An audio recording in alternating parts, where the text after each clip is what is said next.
Yo, look, man. Y'all ready to hear that shit, man, from the big dog, from Watts and shit. How he feel about this goddamn East Coast blood shit, man. Had to do it this way. Made a good goddamn vid yesterday. I don't know what the powers that be stopped me from goddamn even editing. I'm talking about I ain't even put the shit on YouTube or nothing yet. I had trouble editing this shit. I'm like, what type of goddamn entity is stopping this shit from going out? But y'all listen to this, man. This is some shit I did 2 days ago, man. I've been trying to present it to YouTube, but shit, my editor shit won't even working right.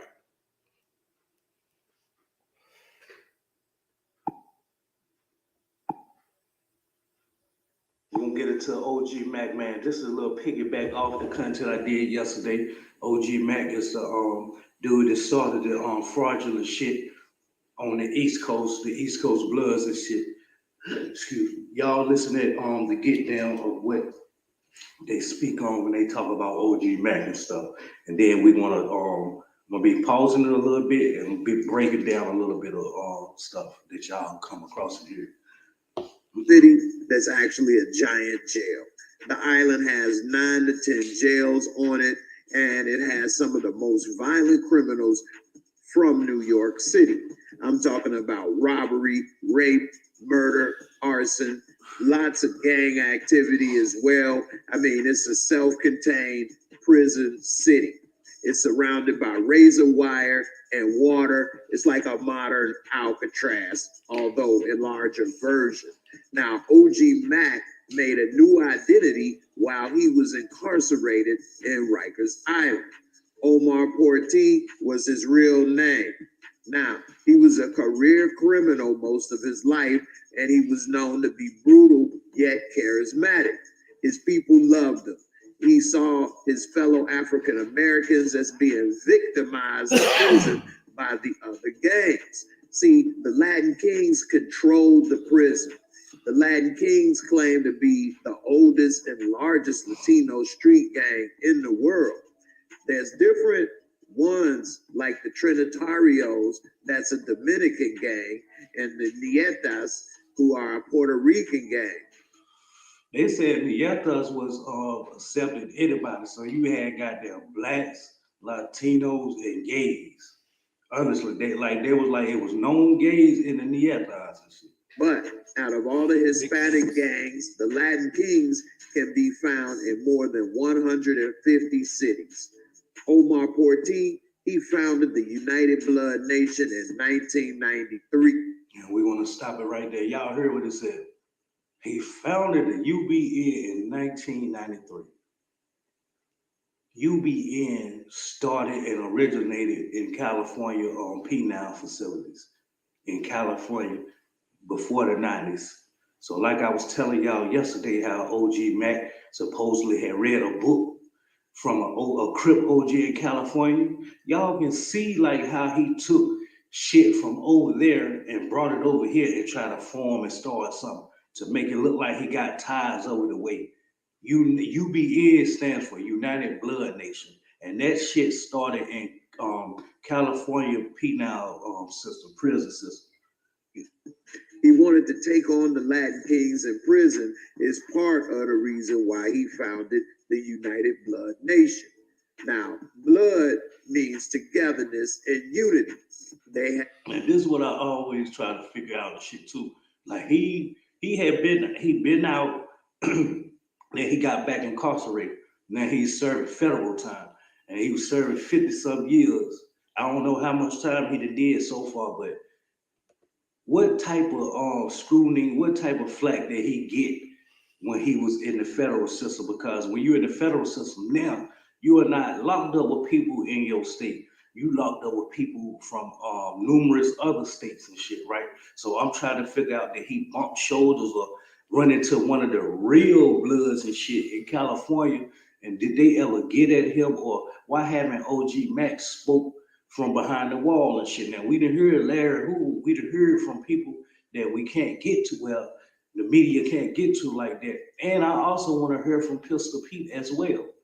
And the guy who started Sex Money Murder, because that wasn't no blood clique. You get what I'm saying? It was just like a regular goddamn clique in the Bronx. You get what I'm saying? And he started that shit when he went to Rikers Island and shit. They tried to say OG Mac was, you know what I'm saying, intrigued about Pistol Pete gangster and shit that, yo, come be a part of us and shit like that. Pistol Pete was on some shit like, yo, I'll be blood and shit like that, but my name, the name of my damn shit, my clique got to come with it, like murder and shit. So these motherfuckers claiming that Sex Money Murder shit all in North Carolina, Atlanta, different places and shit, need to be tapping in with the Bronx because SMM, Sex Money Murder, is from the Bronx. You get what I'm saying? So OG Mac supposedly had reached out to goddamn Pistol Pete like, yo, I respect your gangster, I like your gangster, man. Come be a part of the blood. Pistol Pete was on some shit like, yo, nah, I'm if I be a part of the Bloods, my clique coming. Like, I want my own set. You get what I'm saying? So At the B, which meant better, the L, look, the O, out, the other O, or, and the D, die. The Bloods date back to LA in the 1960s. The Bloods and Crips are the two most dominant black street gangs in the United States. Portie brought the Bloods east from LA to New York, and Omar Portie got. yeah, y'all heard that shit, right? This motherfucker is like putting out some shit that's not like truthful. You get what I'm saying? It's like I don't know what the word to use, yo, but y'all can do the motherfucking research on y'all own and shit. You get what I'm saying? Of how OG Mac motherfucking started this blood shit. He ain't have no ties to LA in California. Involved after two first-degree robbery convictions. He found a lot of politics going on in jail with the Hispanic gangs and black gangs, and they didn't get along. He started planting a flag, aka claiming territory for the UBN while in prison. He realized one way to have power was to control the phone bank. No one was allowed to use the phone unless you paid them, and as a prisoner, that was your only lifeline to the outside world. It was a big step to controlling the island. When you could control the phones, you basically run the show. In 1996, a year after the Million Man March, OG Mac began exacting punishment to anyone that broke his rules. It started with a wooden letter from a Scrabble game that was shaved down into a sharp blade weapon. He began to slash his victims in the face when they broke the rules as a way of punishment and intimidation. Yo, I'm reacting to my motherfucking video. Dude currently serving 70 years, yo. He influenced 88. You know, that's where they put people at, like Larry Hoover and people that they feel like it's a threat. And I don't know why Big Meech never went there because Big Meech had everybody in the federal penal system putting BMF on them and shit. So when they look at you like a big influence or something, man, they lock you away some goddamn well and control your movement and all of that shit. If I'm not mistaken, that's where El Chapo at too. I'm gonna see how the fuck he escaped out of that Supermax. You get what I'm saying? Even his victims scarred for life.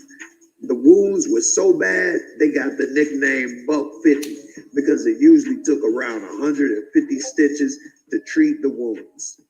These attacks were not random and was done with surgical precision, with wounds usually started from the lip all the way to the ear. He makes his followers to do the same, and soon they begin. With Spot Me, I can overdraft up to $200 fee. I had to fast forward past that shit. But now they ain't talking about what I want y'all to hear. You get what I'm saying? They talking. Well, you know how they give a little breakdown of a person beginning first. So that's basically what they're doing and shit. So I had to fast forward past that shit. Prison, and together they began to build. Yo, y'all gonna get this on the replay and shit like that. But yo, the stupid thing about this shit is these motherfuckers gonna still be jacking that shit though. Ain't nobody gonna come up and be like, yo, we ready to goddamn put a stop to this shit over here on the East Coast. We ready to goddamn name our shit something else. Fuck you, OG Mac. You goddamn misled us, misguided us. Nah, they keep that goddamn torch flaming going and shit. So I don't know what to say about that shit. The empire from within the walls of Rikers. He used the knowledge and information he learned while out west as a blueprint to transform the gang. And he wasn't out west. So y'all heard what they just said. Listen at this. The 1A trade gang. He might have thought of the name from his time in South Central because one of the oldest sets of Crips is the 8 trade dating back to the 70s. I bet you could type this into YouTube though. Motherfucker got, I bet you motherfuckers still be claiming that 183rd bullshit though. Like honestly, 1A trade and shit. I bet you motherfuckers be goddamn repping that street like a motherfucker. When you do that, you glorifying OG man and shit. And they said he ratted and shit like that. It's documented proof and shit too. So all of y'all street motherfuckers that be living on a certain, like off a certain protocol and shit like that, what y'all gonna do about that shit? Y'all still jacking that shit.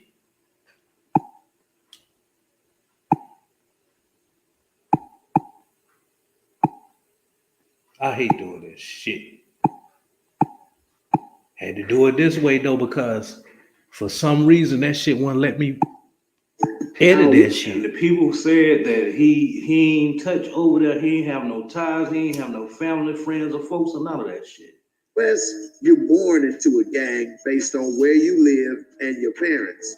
He wanted the exact same thing in New York. People wanted it as well. You know, he first attempted to expand the Bloods in New York, but it didn't last long because he was arrested not long after returning home on a weapons charge. He sees the Latin Kings had more people and ran the prison while he was inside Rikers Island. Scary ass. While the black gangs were spread out and not unified, he saw that as a reason and a way to bring them together. He got together with a Brooklyn-based gangster named Leonard Deadeye McKenzie. He convinced him to help unify all the black gangsters in prison, and together they... Yo, I want y'all to see this shit. Look at the motherfucking comment. If y'all read the comment right there. I don't know if y'all can see that shit.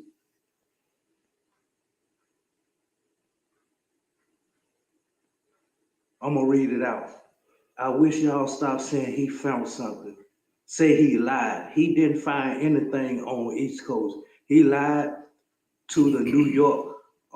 He lied to the New York people about having Cali connections with West Coast Bloods. I've been telling y'all that shit. Began to build the empire from within the walls of Rikers. He used the knowledge and information he learned while out west as a blueprint to transform the gangs in NYC. Remember I was telling y'all about a stupid ass writing motherfucker? Now listen to this dick cock riding motherfucker.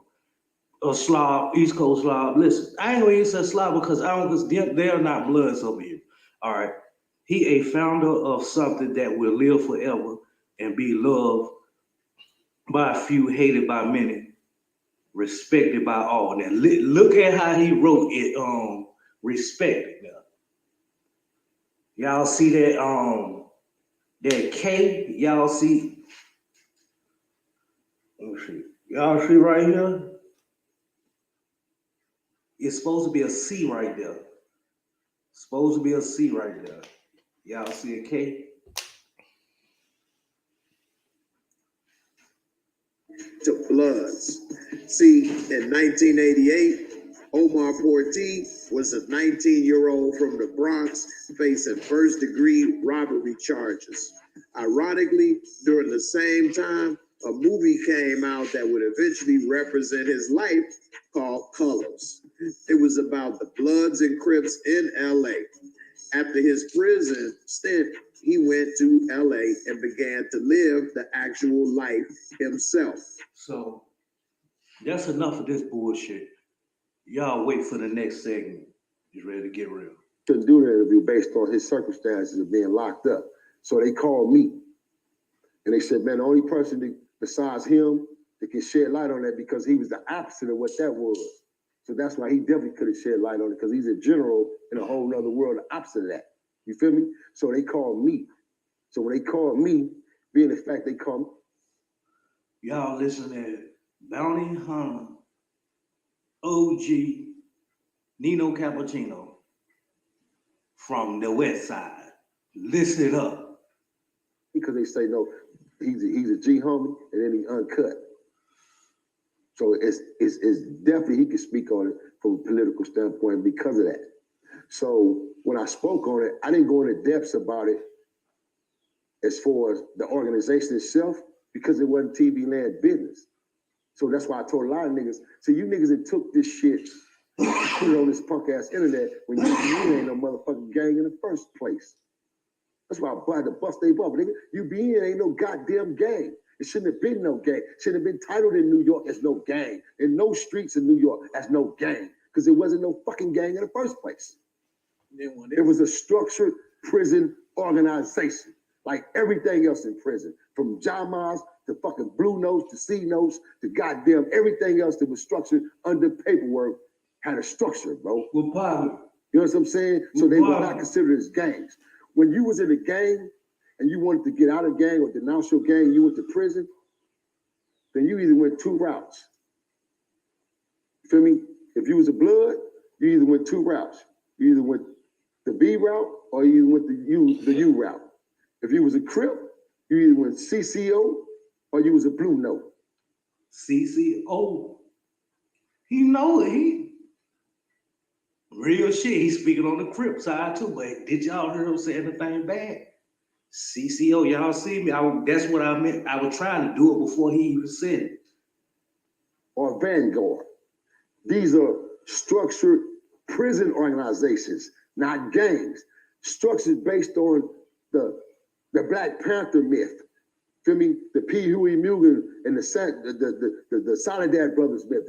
It was structured based on these things of unity, bringing Black brothers together, Bloods and Crips. So that's why gang banging was demolished when you became a part of one of these organizations. You're no longer a gang member now. You can't go over there and get involved with your Crip homies or your Blood homies politics because you're part of us now. Because you cut. You see what I'm saying? So if Spliff hit the yard, there's nothing else I could say to pollinate or say, well, y'all, hey man, y'all get up off of him, homie. That's the homie. Or no, man, he don't deserve no DP. I can't say nothing because I'm cut. I'm over here. I can't touch that. Only my homies over there that's uncut who got the power, they don't have to politic that in DP or do whatever's necessary. I ain't nothing I can say.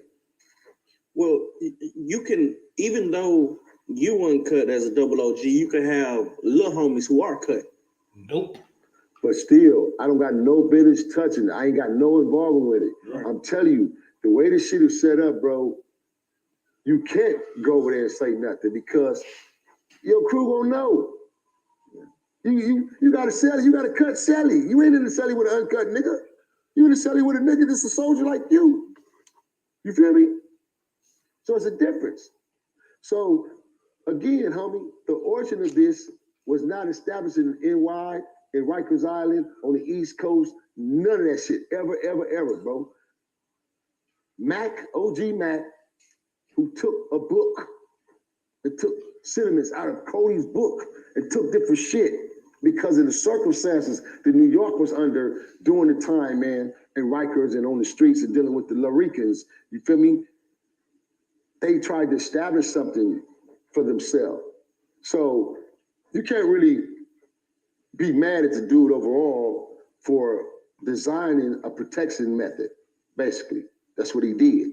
Designing a protection method because they were scared of the Latinos and the Hispanics. But what he did was he took wrong information, wrong misconstrued information, and he put it out there and embedded it into these youngsters to where like diarrhea right now, you can't convince them niggas that's the truth. Like you literally are. Don't y'all hear me say that shit all the time? You try to goddamn school the motherfuckers that's claiming this East Coast blood shit and try to give them the real deal and try to tell them like, yo, this motherfucker misled y'all. The other motherfucker gonna got there and get rah-rah at you like scheme team and shit like that. And be like, man, shit, no, can't nobody tell me shit. Too many of my homies died for this shit. We done put in too much pain for this shit, lost too much blood for this shit. That's gonna be their rebuttal back. You get what I'm saying? Fraudulent, fake motherfuckers. You with a New York nigga like, no, son, no, son, no, son. On me, son. OG Mac started that, son. On son. I was just telling y'all, that's you talk to a New York motherfucker, they gonna be like, no, son, OG Mac started that shit. Like, they ain't trying to hear what a Cali motherfucker said, where that shit originated at, though. And I was there, son, on the island. Son, shut your dumb ass up, son. Because the nigga done told you the wrong information, son. That's the fuck that happened to you, son. Man, I was talking to one of the big homies from Truman. Y'all heard it? That's an OG bounty hunter, Nino Cappuccino. From Cali. No, from Watts. He from Watts. Y'all heard what he said about this whole goddamn East Coast blood shit and this OG back in the UBA and shit. I ain't want y'all to take my side from it, then y'all be like, oh, he hate those bloods and shit like that.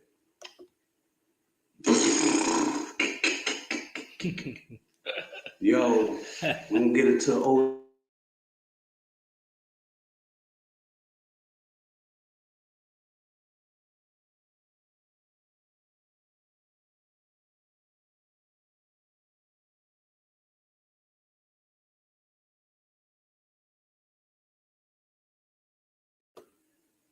That's OG Mac. OG Mac, East Coast Bloods founder. Y'all see him? OG Mac. OG Mac.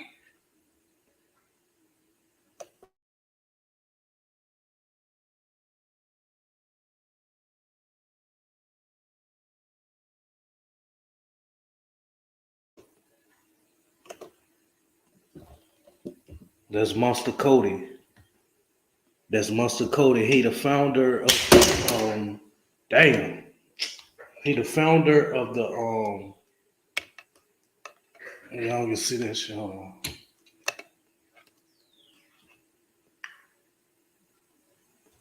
He the founder of the Northside 8 Trade Gangster Crips of South Central LA. So this who they keep always talking about. OG Mac read his book and got the lingo from there, then came back over here. And well, not really came back over here because there's no proof that he went over that motherfucker. But this is Monster Coda right here. The guy who wrote that gangster book. You get what I'm saying? He's a Crip OG. Well, he's deceased now. You get what I'm saying? He's deceased now. All right. This OG Nino Cappuccino. That's the dude that was just talking about if you try to damn tell an NY dude where it originated and shit from it. OG Mac lied and misled y'all. He the one right here. That's OG Nino Cappuccino, BJ Hunter, Bounty Hunter from Watts. Official.